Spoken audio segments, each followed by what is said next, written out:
예, 문재인 정부 보름 지났습니다. 그런데 이 야당의 존재 정말 어디에 있는 것인지 국민들이 궁금해합니다. 이 여론조사를 보면요, 야당 지지도가 10% 이하로 떨어졌습니다. 제 기억으로 이런 적이 없습니다. 이 야당의 차세대 주자라고 할 수 있겠죠. 이 인기 있는 대중 정치인입니다. 이 나경원 의원 스튜디오에 모셨습니다. 어서 오십시오. 예. 네, 안녕하세요. 이 문재인 정부 15일 지났습니다. 보름 지났는데 대중들이 다 지금 잘한다 그럽니다. 어떻게 생각하십니까?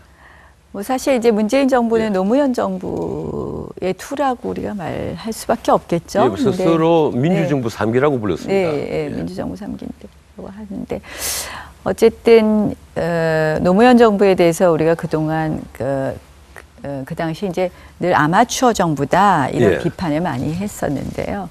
문재인 정부는 이 아마추어 정부를 극복하고 프로 정부의 모습으로 다가온 것 같다 이렇게 평가를 내릴 수 있을 것 같습니다. 사실 준비를 좀 많이 한 것 같고요. 그래서 일단 겉으로 보여지는 모습 이러한 부분에 있어서는 후한 점수를 받을 수밖에 없지 않나 이런 생각을 합니다. 예, 그동안 우리가 늘 주장해 왔던 것 그걸 어떻게 똑같이 생각했든지 그대로 다 하는 것 같아요. 당선되자마자 야당 다 방문하고 그리고 불러서 앞으로 소통하는 모습 보여주고 그리고 청와대 바꿀 거 당연한 건데도 자기 참모들과 자주 대화하는 모습 보이는 거 당연한 건데 왜 그게 그동안 그렇게 어려웠을까요?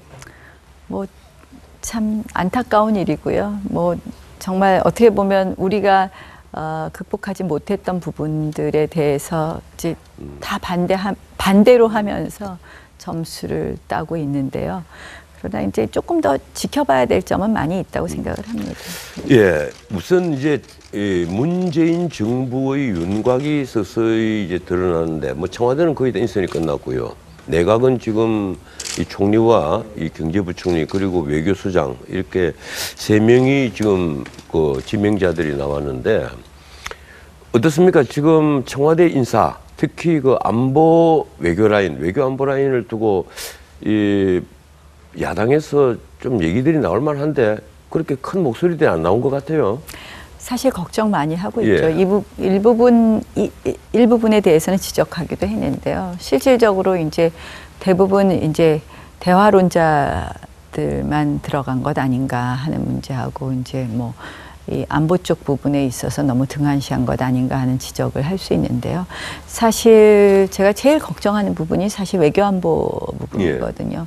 특히 이제 이 북한 문제, 북핵 문제를 어떻게 처리할 것이냐인데 지금 이제 뭐 일성이 대화하겠다라는 거고 미사일을 지금 뭐 최근에 다시 미사일 실험을 했음에도 불구하고 대화 이야기는 계속되고 있는데요.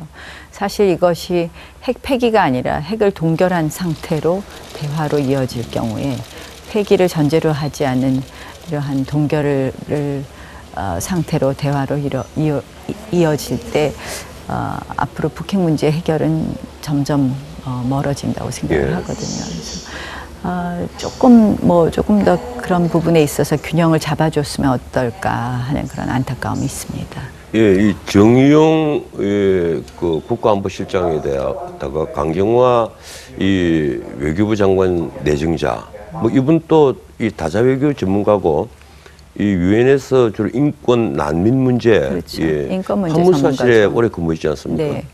근데 이분이 어제 공항에서 재밌는 얘기를 하더라고요. 내가 김대중 대통령 통역을 3년을 했기 때문에 이 4강 외교 문제 없다. 뭐 문제 없다는 얘기는 아니지만 잘 어느 정도는 알고 있다. 뭐 이 표현을 썼는데 글쎄 말이에요. 저도 그걸 보고 이거는 이 답변은 좀 정답이 아닌데 이런 생각을 했습니다. 그러나 이제 그럼에도 불구하고 이제 저는 사실 이제 강경화 외교장관 후보자에 대해서 뭐 지금 위장전입 문제도 우리 당이 공격을 많이 하고 또 이제 비판도 하고 하는데요. 이제 워낙 이제 조금 그런 인사는 좀 신선한 인사로 다가오는 부분은 있는 것 같습니다. 그렇죠. 예. 뭐 비외교 외무고시 출신 또 그다음에 여성 뭐 이런 부분에 있어서 그래서 그런 것도 사실 저희가 하지 못했던 거 아니에요. 저희 예전 박근혜 정부나 이명박 정부에서 하지 못한 부분이라서 조금 관대한 잣대를 저는 좀 써볼까 하는데요. 이제 외교 안보는 외교장관 혼자 하는 것이 아니라 결국 청와대 외교안보수석이라든지 이렇게 다 같이 조율해서 할 텐데 그런 전체 외교안보팀 자체의 구성은 조금 우려되는 부분이 있습니다. 예. 뭐 어떻든 유엔 이라크는 이 다자 외교가 벌어지고 있는 큰 무대에서 일을 했던 분이니까 저희들 또 그런 기대도 있긴 있습니다만 또 한편 외교안보 라인에 국방 전문가가 네. 되어버린다 하는 것도 또 우려할 대상 아니냐는 생각이 들고 이 우려죠. 경제팀은 어떻게 보십니까? 그러니까 다 보면 이제 겉으로 보여지는 뭐 경제부총리는 또 우리 뭐 국무조정실장을 거친 뭐 김동연 전 아주대 총장을 해서 조금 안도감을 주지만 실질적으로 뭐 우리 공정거래위원장이라든지 뭐 실장, 정책실장 같은 경우를 보면 조금 이제 지나치게 또 좌쪽으로 가지 않을까 하는 우려가 있는 것이고요. 그러나 이제 그거는 뭐 문정부의 칼라가 그럴 거라고 생각을 하는데요. 저는 사실 뭐 경제 라인, 외교안보 라인 이런 부분에 있어서의 이런 이렇게 겉으로 드러나는 어떤 탕평 인사나 뭐 신선한 인사 이면에 실질적으로 핵심 요직에 있어서는 상당수 코드 인사가 이루어지고 있지 않느냐. 그래서 지금 비서관 인사 말씀이시죠? 그렇습니다. 그러니까 결국 핵심 요직은 역시 뭐 전혀 이렇게 탕평이 이루어졌다고 보기는 어렵고 그렇다면 정책에 있어서 한쪽으로 편향된 정책으로 갈 수 있지 않느냐 하는 부분이 조금 우려되는 부분. 그러니까 말씀드릴 수 있습니다. 그 민정수석의 민정비서관 그리고 법무비서관 뭐 이런 데 대해서 이 코드 인사 아니냐 지금 이 말씀이신 것 같은데 뭐 앞으로 어떻게 될 것 같습니까? 그 앞 전 정부 벌써 좀 각을 세우고 문제 삼는 것 아니냐. 이 4대강 지금 다시 네 번째 감사하겠다는 게 결국 그런 것과 다 연결되어 있지 않느냐 이런 시각도 있습니다. 이제 뭐 보수 정권 9년을 전부 지우겠다 이렇게 보였던 것이죠. 그러한 부분이. 근데 이제 제가 우려하는 것은 어떤 그런 지금 보수 정권을 흔적 지우겠다라는 부분에 대한 우려도 있지만 가장 우려하는 것은 사실 이제 우리가 국정농단 사건이 법과 절차를 지키지 않아서 이러한 문제가 불거진 것 아닙니까? 그런데 이제 문 대통령께서 지금 하시는 몇 가지 행보에 있어서 그런 부분이 우려되는 부분이 있거든요. 근데 뭐 중앙지검장 임명 같은데 절차가 조금 하자가 있어 보이는 뭐 이런 얘기죠. 중앙지검장 뭐 임명에 있어서 절차가 하자가 있고 또 뭐 소개하시면서 그냥 속내를 툭 말씀하셨는데 뭐 이게 수사 가이드라인 같은 거를 대통령께서 직접 말씀하시는 것 같은 그런 모습도 보였고요. 또 그다음 우리 그다음 1년의 절차에 있어서도 그런 게 좀 보였죠. 그래서 조금 뭐 4대강 감사 같은 경우도 그렇죠. 그것이 뭐 감사원법에는 어긋나는 것이고요. 그래서 직접 감사를 지시했다 이런 그 논란이 벌어지니까 청와대에서 이 직접 지시한 것은 아니고 감사를 요청하도록 지시했다. 이제 원래 보면 국무총리가 하게 되어 있고 대통령은 할 수 없게 돼 있는데 그래서 이제 그런 부분을 조금 더 이제 이제 우리가 그것 때문에 참 앞으로 좀 더 성숙한 나라가 되자는 건데 법치나 이런 데 있어서 그 조금 잘해 주셨으면 하는 그런 바람을 해봅니다. 네. 한국당 문제 좀 들어갑시다. 이게 오늘 아침 뉴스를 뭐 보셔서 아시겠지만 드디어 지지도 10% 미만으로 추락했습니다. 뭐 국회의원이 107명입니까? 이런 거대 정당이 지지도가 10% 미만이라면 당 깨야 되는 것 아닙니까? 어떻습니까? 정말 답이 없는 것 같습니다. 그 원인이 어디에 있다고 생각합니까? 왜 이렇게 지지도가 이렇게 뭐 이건 추락도 아니고 땅에 파묻혀버린 건데 왜 이렇게 됐다고 생각합니까? 저는 사실 뭐 저희가 선거 때 24% 받았으니까 잘했네, 뭐 누가 잘했네, 뭐 당이 잘했네, 후보가 잘했네, 막 이런 이야기를 하는데요. 그게 아니라 정말 보수를 사랑하는 분들이 보수가 정말 괴멸해서는 안 된다. 그래도 정부 하는 거, 여당 하는 거 좀 견제해라 하고 모아주신 표거든요. 근데 그분들이 그 표를 모아주셨지만 우리 당 지금이 마음에 들어서 24%를 주신 건 아니거든요. 그러니까 그 표를 모아주시고 하신 내심은 당이 변해라. 라는 메시지였다고 생각을 합니다. 근데 선거 이후에 당의 변화의 모습이 안 보인다라는 거겠죠. 근데 저는 사실 우리가 다른 게 아니라요. 좀 보수 본연의 모습을 찾아가야 되는 것 아닌가 이런 생각을 합니다. 사실 이제 우리 보수 가치 중에서 중요한 거 한 두 가지를 우리가 크게 잊고 있다고 생각을 하는데요. 하나가 법치라든지 절차의 정당성, 절차의 민주주의고요. 한 축이 책임이라고 생각을 합니다. 보수는 사실은 뭐 아시다시피 자유와 자유를 강조하는 만큼 책임을 강조하는 집단이어야 되는데 사실 그 부분을 우리가 국정농단 사건 이후부터 계속 놓치고 있는 거거든요. 뭐 친박 물러나라 이건 다른 게 아니라 국정농단에 책임 있는 사람들이 책임을 지는 모습을 보이자 이런 거였거든요. 그러면 이제 대통령 선거가 끝났으면 우리가 이긴 게 아니잖아요. 그럼 그렇죠. 잘못했습니다 하고 반성하고 뭐 책임지는 사람들이 좀 뒤로 물러나는 모습이 보여야 되는데 어느 누구도 책임지는 사람이 없더라고요. 물론 이제 그래서 저도 사실 자숙한다는 의미에서 별로 이렇게 나와서 이야기하고 싶지 않은데요.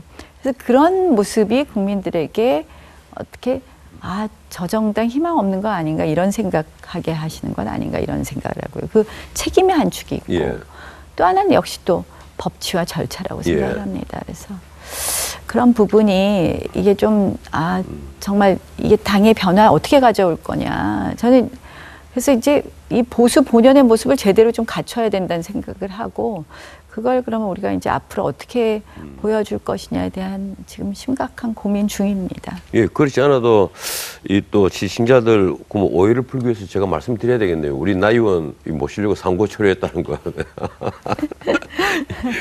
예, 이 홍준표 전 후보 지금 미국에 그 아들 집에 가 있는데 SNS로 사실상 당권 도전 의사를 표현을 했습니다. 네. 예.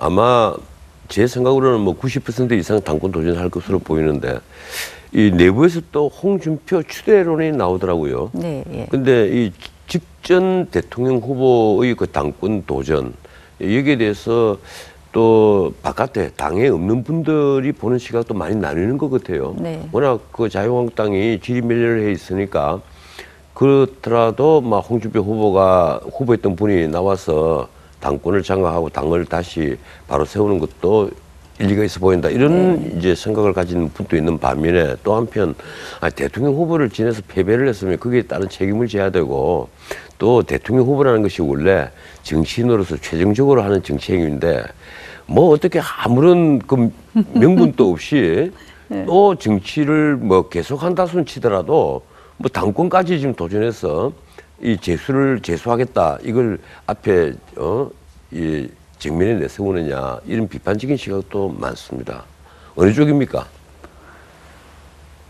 저는 조금 후자가 맞지 않나 이런 생각을 해요. 사실은 이게 이제 뭐 이렇게 좀 우리 당에 좀 지지를 많이 보내시는 분들 좀 뭐 이렇게 어떻게 보면 핵심 지지자들은 뭐 좀 시원하게 말씀도 하시고 그러니까 이렇게 좀 강한 야당의 모습을 보이는 거 아니야 이런 생각들을 하시는데 사실은 조금 좀 뭐 당권 도전하시더라도 조금 쉬었다 하시는 게 맞지 않나 하는 생각을 좀 하고요.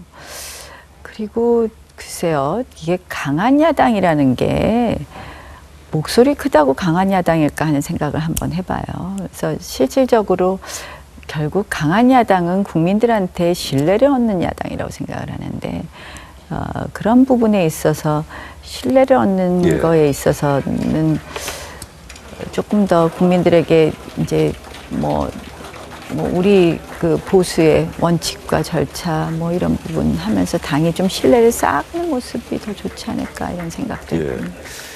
우선 이번 당권 도전 하실 겁니까 안 하실 겁니까? 저는 지금 제가 아까 당에 대한 고민 많이 한다고 말씀드렸는데 수도권 의원들이 그 옆에서 계속 그 출마를 얘기를 한다고 제가 듣고 있습니다만. 뭐 수도권 의원들이 많이 오셔서 예. 그런 말씀들 하십니다. 사실 이제 당이 TK 쪽이나 PK 쪽 의원이나 뭐 그쪽 출신보다는 수도권 출신이 당 지도부가 되어야지만 수도권에 이런 의견이 반영이 되고 그래야지 당의 미래가 있다 이런 이야기들 와서 하시는 분들 많이 계신데요. 뭐 누가 하고 안 하고의 문제가 아니라 우리 당의 미래에 어떤 분이 도움이 될까 또 어떤 비전을 보여야 될까 지금 고민 많이 하고 있습니다. 예, 지금 친박계도 좀 들썩들썩거리는데 과거에 이제 친박계로 그 분류가 됐던 정진석 전 원내대표 이분 사실 이 반기문 전 유엔 사무총장 들어와서 대통령 뭐 출마설이 나왔을 때 이 사실 맨 앞에 섰던 분이지 않습니까? 네. 그 아직도 뭐 거기에 대해서 여러 후문들이 있던데 어쨌든 이번에 그 홍준표 후보가 당권을 원한다면 기회를 주는 게 마땅하다 또 이렇게 얘기를 했습니다. 예, 그 말씀 함께 들어보시겠습니다. 홍준표 후보의 개인적인 역량이 발휘가 돼가지고 자꾸 그나마 얻은 거거든요. 불과 며칠 전까지 새로운 보수의 교두보로서 홍준표를 외쳤는데 당장 뭐 패배했다고 해서 홍준표를 우리 당에서 지우기에 들어간다는 것은 말이 안 되는 거고 홍준표 후보가 원한다면 그분에게도 기회를 주는 것이 마땅하다. 근데 이제 이분 또 말은 이렇게 하면서 새 보수의 길을 모색해야 해야 된다. 이 본인의 출마 가능성을 지금 계속 얘기를 언론에 흘리고 있습니다. 예. 지금 그러니까 정우택 그 원내대표는 이제 불출마를 선언을 했고 지금 뭐 나오려고 움찔움찔하는 게 친박 안에서도 몇 분이 있는 걸로 알고 있어요. 친박의 어떤 당권 경쟁에 나서는 모습. 뭐 정진석 그 전 원내대표도 범친박인데 어떻게 생각하십니까? 뭐 사실 아까 책임이라는 점에서 적절하지 않다고 생각을 합니다. 그러니까 뭐 친박의 핵심으로서 국정농단에 책임이 있는 분들이 나서는 것은 맞지 않다고 생각을 하고요. 근데 이제 저는 이제 당에서 진짜 친박 비박을 넘는 이야기를 좀 해야 되지 않나 그런 생각을 해봐요. 네. 예, 그 친박 그쪽에서 집단 지도 체제 얘기하던데 어떻습니까? 이게 사실 우리나라 정당이라는 게 이념과 정책으로 뭉친 게 아니고 명망과 정당이다 보니까 당의 대표가 있고 사무총장이 있고 중앙당사가 그럴듯하게 노예가 있고 이렇단 말이에요. 이거 차제 좀 바꿔야 된다고 생각하지 않습니까? 원내정당으로? 원내정당으로 아예 바꾸는. 뭐 그것도 하나 우리가 검토해봐야 되는데 이게 집단 지도 체제나 뭐 아니면 대표 단일 체제냐 뭐 이 얘기는 사실은요 내용은 다른 거 하나도 없고요. 대표하고 최고위원을 분리 선출할 거냐 동시 선출할 거냐 그겁니다. 그리고 그 부분은 사실 지난번에 이제 분리 선출을 우리가 처음으로 이정현 당대표 선출할 때 해봤는데 그러다 보니까 이정현 당대표 나오고 그다음에 이제 당대표 같이 나왔던 주호영, 뭐 이주영, 뭐 이런 의원님들은 이제 다 빠지게 되고 최고위원 선거에서 따로 나온 뭐 조원진, 이후현 이런 의원님들이 이제 이장우 의원님 뭐 이런 분들이 이제 최고위원을 구성했는데 그러다 보니까 당의 리더십이 잘 안 쓰더라고요. 그러니까 이제 그래서 저희가 사실 이 이야기는 꼭 친박에서 나온 얘기라기보다는 지난번에 4선 이상 의원들이 좀 모여서 저녁을 함께 하면서 이게 이 당 대표 선거하고 최고위원 선거를 분리하다 보니까 너무 이 지도부의 리더십이 좀 약하지 않느냐 이런 이야기를 해서 이건 좀 바꿔야 되지 않느냐 이런 얘기를 좀 했었습니다. 예전에 이제 이걸 분리 선출하게 된 이유가 김무성 대표, 서청원 대표 두 분이 1등, 2등 하셔갖고 대표 최고위원 하면서 굉장히 뭐 갈등이 많았지 않았습니까? 그래서 이제 그러한 부분을 개선하고자 했는데 오히려 이제 그러다 보니까 지금 뭐 특별히 뭐 지금 아주 특출난 뭐 지도자들이 많은 것도 아닌데 좀 다양한 색깔을 보이는 것이 맞지 않느냐. 그리고 다양한 분들이 함께 지도부에 앉아서 이 지도부를 구성하는 게 맞지 않느냐 해서 이제 집단 지도 체제 이야기. 그러니까 결국 다른 것이 아니라 우리 권력 권한 부분은 똑같고요. 동시 선거하자 이런 이야기가 나왔는데요. 뭐 이 부분에 대해서는 조금 더 당에서 좀 같이들 이야기를 나눠봐야 될 것 같습니다. 예, 몇 가지의 앞으로 국회에서 우리 나 의원 태도에 관해서 몇 가지만 묻겠습니다. 우선 이낙연 그 총리 후보자 임명 동의하실 겁니까? 저는 조금 이제 다소 흠이 발생된 부분은 있는데 저희가 이낙연 총리 후보자를 결정적으로 반대할 만큼 되지는 않지 않을까 이렇게 생각을 하고요. 다만 이제 이 5대 비리 관련자들은 공직에서 배제하겠다 이렇게 분명히 이야기를 했었기 때문에 민주당 정권이 이 부분에 대해서는 좀 명확한 물론 청와대에서 오늘 사과의 이야기를 한 것으로 알고 있는데 이 부분에 대해서는 좀 한 명이 아니지 않습니까? 이낙연 총리 후보자, 강경화 장관 또 공정거래위원장 이렇게 세 분이 관련된 것으로 알고 있는데요. 위장전입만 이 부분에 대해서는 좀 명확한 유감의 말씀이 필요하지 않나. 오늘 오후에 청와대에서 일단 임종석 실장이 얘기는 했습니다. 대통령께서 이 부분은 공약하시고 늘 말씀하신 거니까 대통령께서 그래도 중요한 인사인데 총리 인사인데요. 말씀해 주셔야 되는 것 아닌가 이런 생각합니다. 거기에 또 자칫하면 또 대통령의 취임하자마자 보름밖에 안 된 대통령이 사과하는 모습으로 비칠까 그걸 우려하는 것 같아요. 그 추경 10조 추경 일자리 이제 추경인데 찬성하실 겁니까? 그건 조금 더 들여다봐야 되겠습니다. 사실 일자리 추경 10조는 동의하기 어렵습니다. 우리가 하나하나 좀 살펴봐야 되겠지만요. 이게 무조건적으로 지금 공공부문 일자리 지금 만들겠다는 것도 동의하기 어렵고 지금 경제 상황이 나아지고 있는데 그 돈 넣어서 추경하는 게 맞을까요? 추경의 원칙에 맞지 않는다고 생각합니다. 어떻든 이 자유한국당이 다시 일어설 수 있을까 하는 이제 우려를 범보수층에서 많이 하고 있습니다. 다시 일어설 수 있다고 생각합니까? 일어서야죠. 바른정당과 다시 합하는 데는 의견이 어떻습니까? 저는 보수 대통합 반드시 해야 된다고 생각합니다. 지금 저희의 가장 중요한 과제는 결국 보수 재건과 보수 대통합인데요. 보수 재건은 다른 것이 아니라 이제 신보수 얘기도 하는데요. 다른 것이 아니라 보수 본연의 모습을 찾아가면 보수가 재건된다고 생각을 하고요. 그를 통해서 보수 대통합하면 된다고 생각합니다. 그러니까 거기에 이제 제가 아까 헌법과 법률을 존중하는 이러한 거를 우리가 다 잊어버렸다. 보수 본연의 모습. 그러니까 이런 거죠. 탄핵에 대해서도 결국 탄핵 과정에 있어서 이렇게 의견의 차이는 있지만 헌법재판소에서 탄핵 결과가 나왔으면 우리가 그 재판을 수용해야 되는데요. 그것을 그동안 우리 지도부도 그렇고 또 선거 과정에서도 탄핵 진실을 밝히겠다 하면서 이런 것조차도 수용하지 않는 모습을 보였거든요. 그래서 이러한 부분이 보수 정당의 본연의 모습이 아니지 않나 이런 생각을 합니다. 오늘 말씀 여기까지 듣겠습니다. 좀 종종 나와주시기 바랍니다. 고맙습니다. 고맙습니다. 네.